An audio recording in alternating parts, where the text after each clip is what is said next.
हाँ बेटा ध्यान देना इधर। अपनी नई यूनिट है इकोलॉजी। इसको हमने बोला था पारिस्थितिकी। क्या बोला था?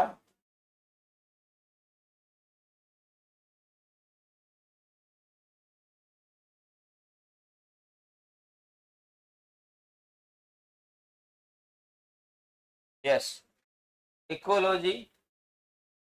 या जिसे हमने पारिस्थितिकी बोला था, इसके अंदर क्या है, इसको कैसे समझते हैं एक बार ध्यान दे देना बेटा।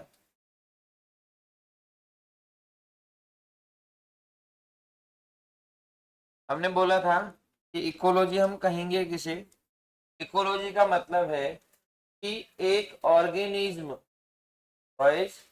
एक ऑर्गेनिज्म या जिसे हम जीव कहते हैं, उस जीव और उसके चारों तरफ पाया जाने वाला जो एनवायरमेंट है, चारों तरफ पाया जाने वाला वातावरण है, इनके बीच की जो क्रियाएं होती है, पारस्परिक क्रियाएं होती है, अन्योन्य क्रियाएं होती है, इसको ही हम क्या बोलते हैं बेटा?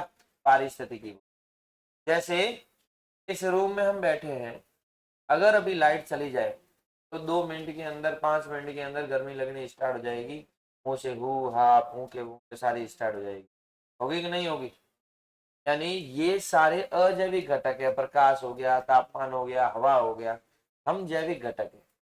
अपन जैविक घटक और इन अजैविक घटकों का आपस में तालमेल है, अन्योन्य क्रिया।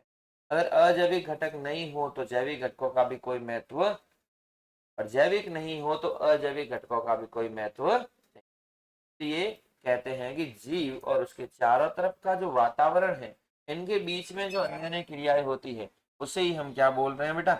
उसे हम पारिस्थितिकी कहते हैं। क्या लिखा था कि भाई जीव एवं उसके चारों ओर के वातावरण, या जिसे हम कह सकते हैं पर्यावरण,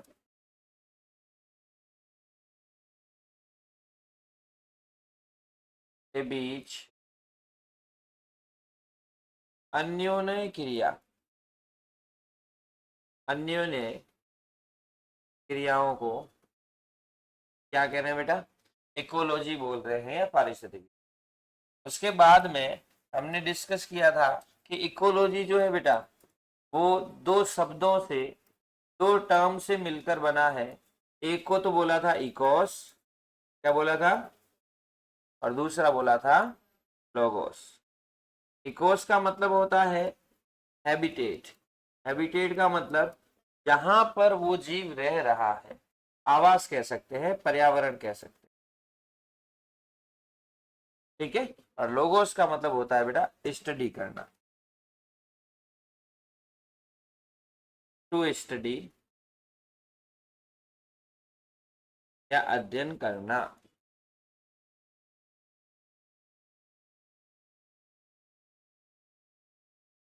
ओके, इसको हम क्या बोलते हैं? तो हम बोलते हैं इकोलॉजी। बाद में आपको बताया था कि जो इकोलॉजी टर्म है, जो इकोलॉजी शब्द है, वो किसने दिया था? वो शब्द देने वाला जो साइंटिस्ट था, उसका नाम था हैकल। क्या नाम था बेटा? एक हैकल और भी आया था, हमने कहीं पढ़ा हो तो। आपको बायोलॉजिकल क्लासिफिकेशन पढ़ा है, चलो ठीक। शब्द किसने दिया था? हैकल ने। अगर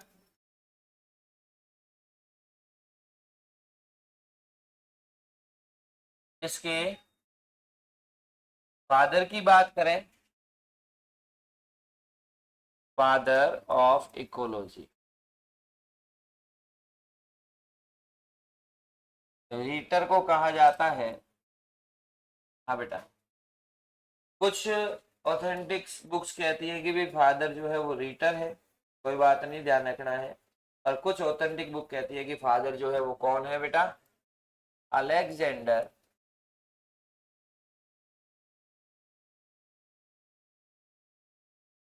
वॉन हम्बोल्ट। कौन है? Alexander von Humboldt. दो ही ध्यान रखने हैं आपको, जैसा ऑप्शन आए उस हिसाब से आपको सही। ठीक है, अपनी जो क्या नाम मोस्ट ऑफ बुक्स है अपने एनसीईआरटी के अंदर ये मेंशन नहीं है, तो टेंशन लेने की जरूरत नहीं है। ठीक है, कि एनसीईआरटी में ये कहीं नहीं लिखा, लेकिन एनसीईआरटी में ये जरूर लिखा है, Indian father of ecology. Indian father of ecology कौन है बेटा? यस, रामदेव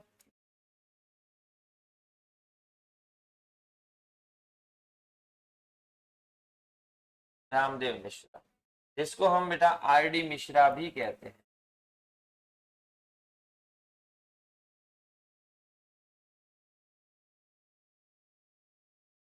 ओके, इन चीजों को थोड़ा इंट्रोडक्शन के हिसाब से ध्यान रखना कि अपने पास में जो ऑर्गेनिज्म है और उसके चारों तरफ का जो वातावरण है उसको हम क्या कहते हैं? इकोलॉजी कहते हैं। इस इकोलॉजी में मोस्ट ऑफ फोकस जो रहेगा वो बेटा इस जीव के ऊपर रहेगा, कि जीव है तभी उसके चारों तरफ की क्रियाएं जो है वो काम आती है। फिर बात की थी कि ये दो शब्दों से मिलकर बना है, एक को तो हम बोलते हैं क्या बेटा? इकोस, और दूसरा बोलते हैं लोगोस। इकोस का मतलब हैबिटेट और लोगोस का मतलब टर्म किसने दी थी? हैकल ने। फादर बोला जाता है किसे? रीटर को भी, या अलेक्जेंडर मोहन हम्बोल्ट को भी कहा जाता है। इंडियन फादर कौन है बेटा? रामदेव मिश्रा या आर डी मिश्रा है। ठीक है, इसके बाद में अब हम आगे चलते हैं कि ये जो इकोलॉजी है इसकी कितनी ब्रांचेज है, कितनी इसकी शाखाएं हैं। अगर हम बात करें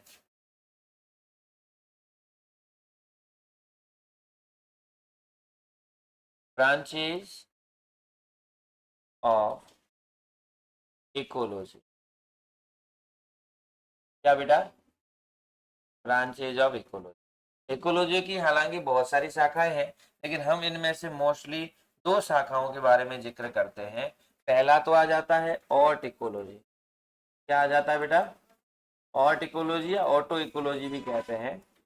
ऑट इकोलॉजी, जिसको हम क्या कह सकते हैं? हिंदी में क्या बोला था?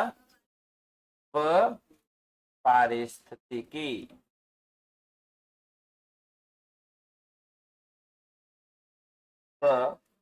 पारिस्थितिकी। और दूसरा क्या था बेटा?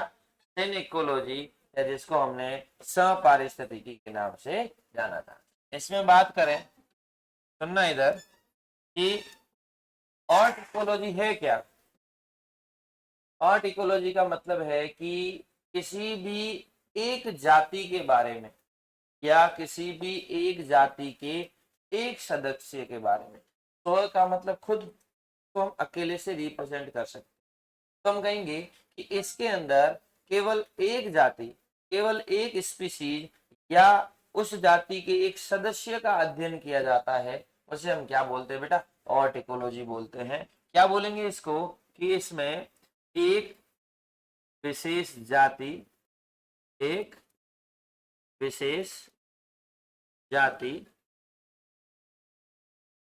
या जाति के सदस्य, जाति के सदस्य का अध्ययन किया जाता है, सदस्य की स्टडी की जाती है।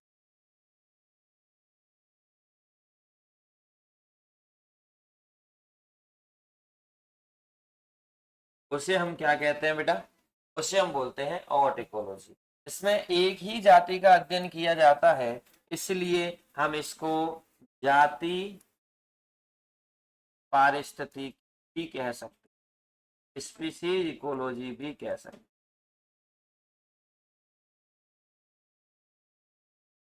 ओके, दूसरी टर्म क्या थी बेटा अपने पास में? सेकेंड, एक तो ऑट इकोलॉजी थी और दूसरी सिन इकोलॉजी। सिन का मतलब सपारिस्थितिकी। कैसी बेटा? सपारिस्थितिकी। अब सपारिस्थितिकी में हम क्या देखें? उसमें तो एक जाति या जाति का एक सदस्य था। इसकी बात करें तो इसमें जातियों का क्या होगा बेटा? समूह होगा। तो हम बोलेंगे, क्या कहेंगे बच्चा? कि एक सॉरी, जातियों के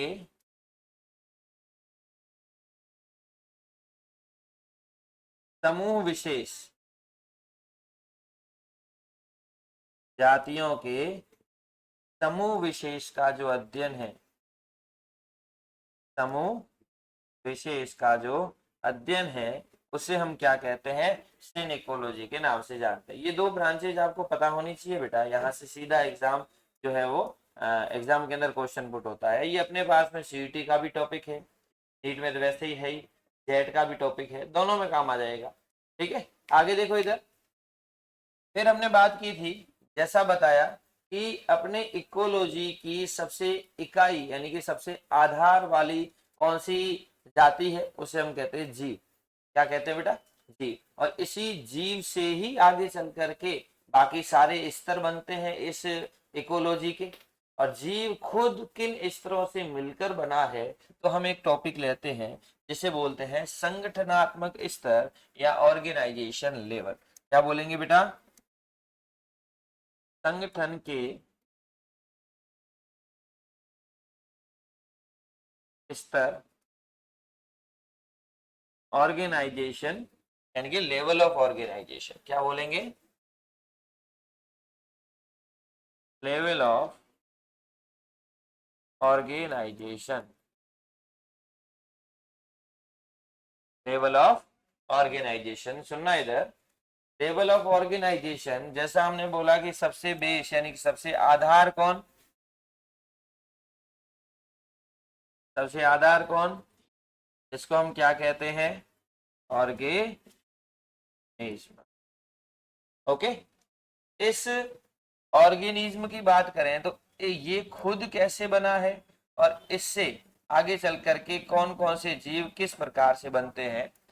बात करें कि सबसे पहले आधारभूत और संरचनात्मक इकाई कौन सी अपनी, कोशिका, जिसे हम क्या कहते हैं, जब सेल ग्रुप में हो और सिमिलर फंक्शन करें, सेल समूह में हो और एक जैसे कार्य करें, यानी समान कार्य करने वाली कोशिकाओं का समूह क्या कहलाता है बेटा, टिश्यू कहलाता है, या जिसे हम उत्तक कहते हैं।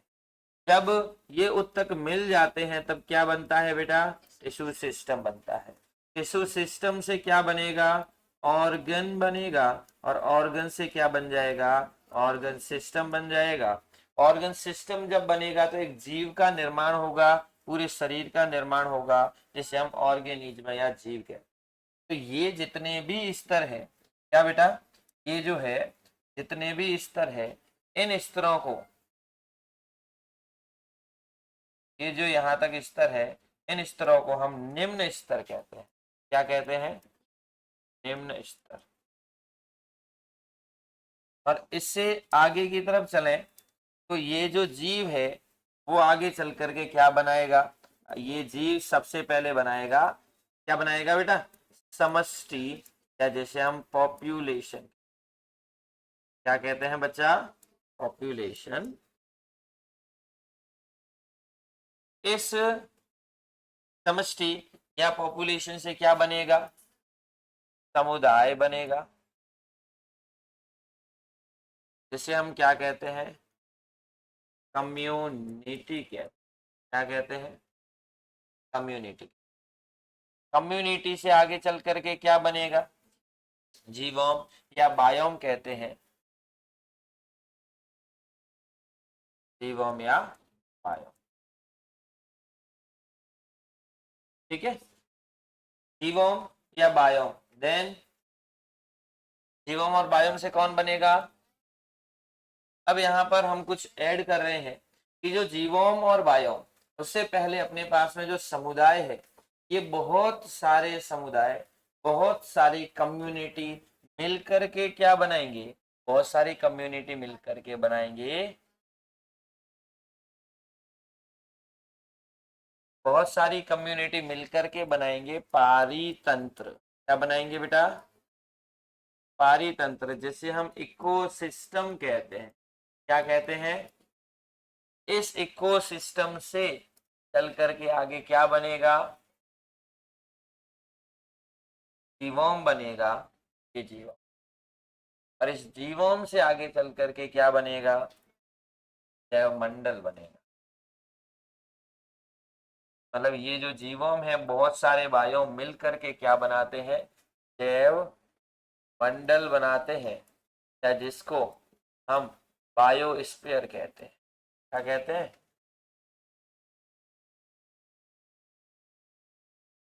हाँ बेटा, वापस रिपीट कर रहा हूं कि जीव है और जीव के जितने भी जिनसे जीव खुद मिलकर के बना है वो संगठन के निम्न स्तर होते हैं जिससे जीव बनता है, तो इनको हमने लो लेवल ऑफ ऑर्गेनाइजेशन बोला।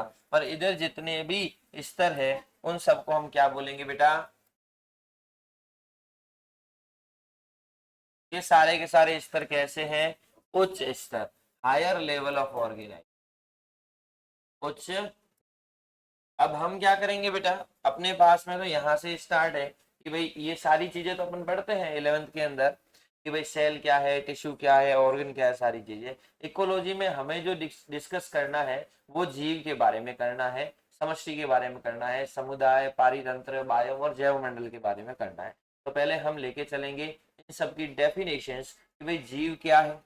जीव यानी ऑर्गेनिज्म, क्या बोले, एक विशेष आवास में या एक विशिष्ट हैबिट में रहने वाला जो प्राणी होता है, रहने वाली जो जाति होती है, उसे ही हम क्या कहते हैं, जीव। अगर यहाँ बात करें तो हर पर्टिकुलर इंडिविजुअल जो बच्चा है वो क्या कहला रहा है, जीव कहला रहा है। मैं जीव, आप जीव, यानी एक एक करके जीव बने। जब ये जीव मिले, समूह में आए और एक विशेष आवास में आए, तो इसको हमने क्या बोला, तो ये अपना जो क्लासरूम है ये अपना एक इकोसिस्टम है, मतलब एक अपना रूम है जिसके अंदर अपनी पॉपुलेशन बैठी है। ये सारे के सारे बच्चे हैं, सब एक जैसे दिख रहे हैं, जीवों ने मिलकर के एक समूह बनाया जिसको हम क्या बोलेंगे बेटा, पॉपुलेशन। जब ऐसी ही पॉपुलेशन और हो, जैसे कि ये क्लासरूम है, फिर पास वाला क्लासरूम है उसमें भी ऐसे बच्चे हैं, फिर पास वाला क्लासरूम है, सारे क्लासरूम पॉपुलेशन है अलग अलग, जब इन सबको मिलाया जाए तब उसको क्या बोलेंगे अपन, कि अपनी एक कम्युनिटी है, अपनी एक समुदाय है। जब ये सारे समुदाय मिल जाते हैं तब एक पर्टिकुलर किसका निर्माण होता है बेटा, इकोसिस्टम का या पारितंत्र का निर्माण होता है। फिर पारितंत्र जो है वो बहुत सारी इस पृथ्वी के ऊपर पारितंत्र मिल करके क्या बनाते हैं, जीवम बनाते हैं, और जीवम से किसका निर्माण हो जाता है बेटा, जैव मंडल का निर्माण हो जाता है। अब अपने सिलेबस में पहले तो इस जीव, समष्टि, समुदाय, पारितंत्र, जीवों और जैव मंडल की डेफिनेशंस है, इन डेफिनेशंस को हम लिखेंगे। उसके बाद में हम चलेंगे किसके ऊपर बेटा, समष्टि के ऊपर या पॉपुलेशन के ऊपर। तो एक बार ध्यान देना कि जीव की डेफिनेशन बोले, जैसा अभी हमने बताया कि एक विशेष आवास में रहने वाली एक जाति क्या कहलाती है, जीव। उसके बाद में इस समष्टि की डिटेल हमें दे रखी है, इस समष्टि के बारे में अपने बुक में, मतलब अपने सिलेबस के अंदर समष्टि के बारे में सब कुछ दे रखा है कि भाई समष्टि क्या है।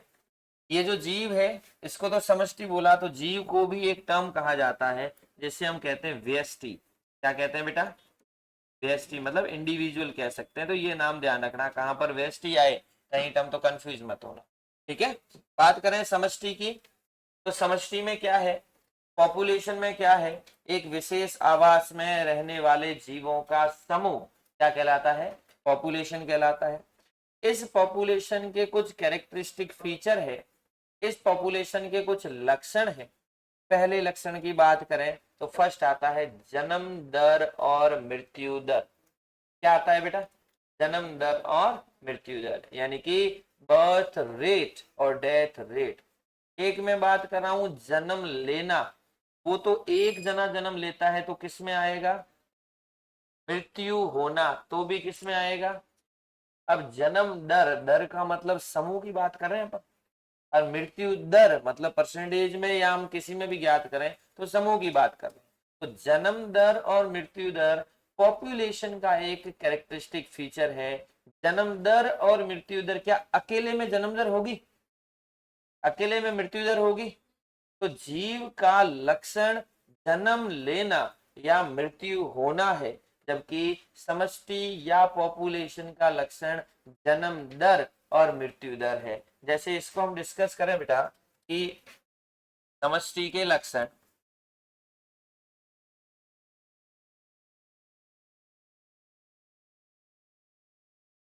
समष्टि के लक्षण। पहला ही लक्षण अपने पास में है जन्म दर व मृत्यु दर। इसको बोलते हैं नेटेलिटी और इसको बोलते हैं मॉर्टेलिटी, यानी जन्म लेना और मृत्यु। सुनना बेटा, जन्म दर किसे कहेंगे, मृत्यु दर किसे कहेंगे? तो फर्स्ट चीज हमने देखी बॉयज, फर्स्ट चीज है कि ये जो है वो किसके लक्षण है बेटा? समष्टि के गुण है। किसके? व्यष्टि के नहीं। इसको हम जीव में नहीं काउंट कर सकते, क्योंकि जीव में जन्मना और मरना आता है। ये आ जाएंगे किसमें? समष्टि में। जन्म दर की बात करें तो क्या होगा बेटा? इस पृथ्वी पर इकाई समय में ये किसी विशेष क्षेत्र में जन्म लेने वाले व्यक्तियों की संख्या, उसको ही हम क्या बोलेंगे? जन्म दर। क्या बोलेंगे? एक विशेष क्षेत्र में, विशेष आवास में, विशेष आवास में जन्म लेने वाले जीवों की संख्या, उसको हम क्या बोलेंगे बेटा? उसको हम बोलते हैं जन्म दर। यही बात करें अगर मृत्यु दर की, तो सेम डेफिनेशन है। क्या बोलेंगे? एक विशेष क्षेत्र में, विशेष आवास में मरने वाले जीवों की संख्या, उसे हम क्या कहेंगे बेटा? उसे हम बोलेंगे मृत्यु दर। ठीक है?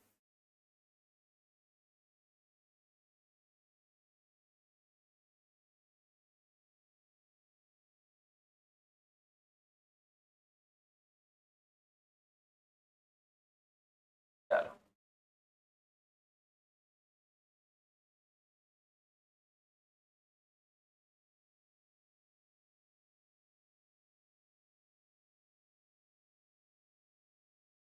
मरने वाले जीवों की संख्या क्या कहलाएगी?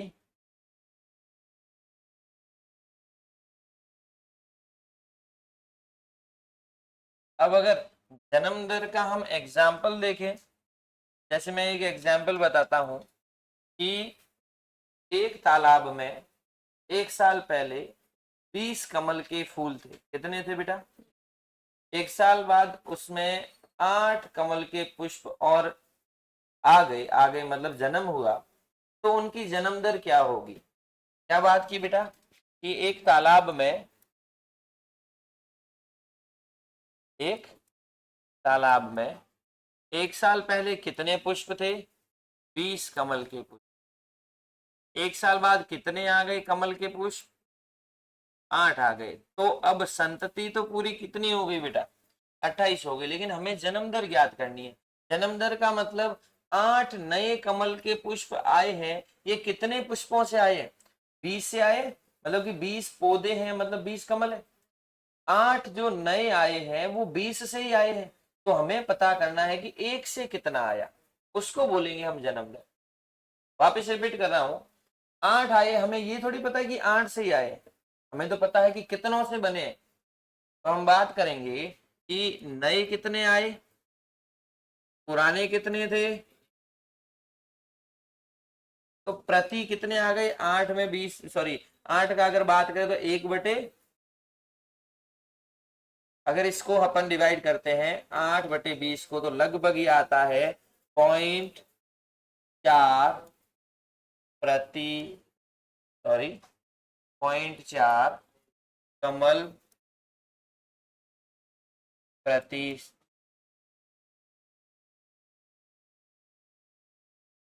0.4 संतति प्रति कमल, संतति हो गया प्रति कमल। समझ में आया बेटा? मतलब सुनना, हमने क्या बोला कि 8 नए आए हैं, वो कितनों से आए हैं? 20 से। तो 1 से कितना आया? 0.4। इस 0.4 को आप 20 इसे 1 से 0.4 आए हैं, 20 से गुणा करके देखो कितना आएगा। 1 से 0.4 आए हैं तो 20 से कितना आया? आया कि नहीं आया? कैसे आया? हटा दो, नीचे क्या लग जाएगा? 10 को 20 से डिवाइड करो, मतलब 20 को 10 से डिवाइड करो, 4 इंटू 2 कितने हो गए? यानी अपना कैलकुलेशन सही है। तो 1 से 0.4 पौधे आए हैं तो 20 से कितने आ गए बेटा? 8 आ गए। यहां तक किसी को कोई दिक्कत? एक एग्जाम्पल हम मृत्यु दर वाले में ले लेते हैं। मृत्यु में बात करें कि एक लैब के अंदर, एक प्रयोगशाला के अंदर पहले अपने पास में 40 फल मक्खियां थी। कितनी थी बेटा? एक लैब में फल मक्खियों की बात करें, जिसको हमने बोला था, क्या नाम कहा था फल मक्खी का वैज्ञानिक नाम? Yes, Drosophila melanogaster. पहले कितनी थी बेटा? 40। सप्ताह के बाद में मर कितनी गई? 4। पहले कितनी थी? 40। सप्ताह के बाद में मर कितनी गई? 4। तो इनकी मृत्यु दर क्या हो जाएगी? 4/40। कितनी हो जाएगी? 1/10 कह सकते हैं, जिसको हम 0.1 जो है फल मक्खी प्रति सप्ताह कह सकते हैं। प्रति यानी कि प्रति सप्ताह जो है वो 0.1 फल मक्खी जो है उसकी डेथ हो रही है। तो ये अपने पास में समष्टि का पहला कैरेक्टर है, समष्टि का पहला लक्षण है, जैसे हम बोलते हैं जन्म दर और मृत्यु दर। ये यहाँ लिख देता हूं कि पहला लक्षण, फर्स्ट गुण कह दो, फर्स्ट लक्षण कह दो।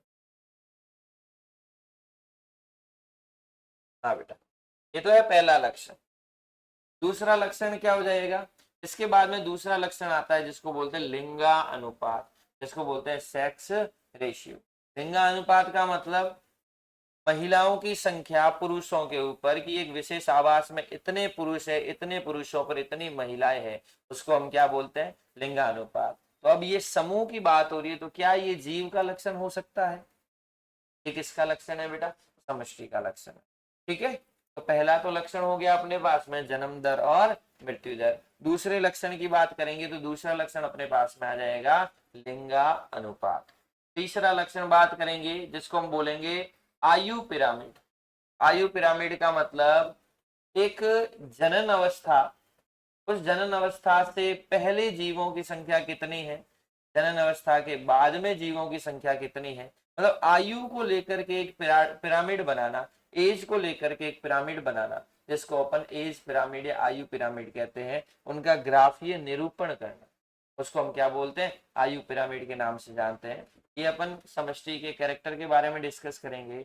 आप एक काम करो, हेडिंग लगाओ इकोलॉजी, और इकोलॉजी में यहाँ से स्टार्ट करो, बाकी वाला जो है वो अपन बाद में करें। ओके।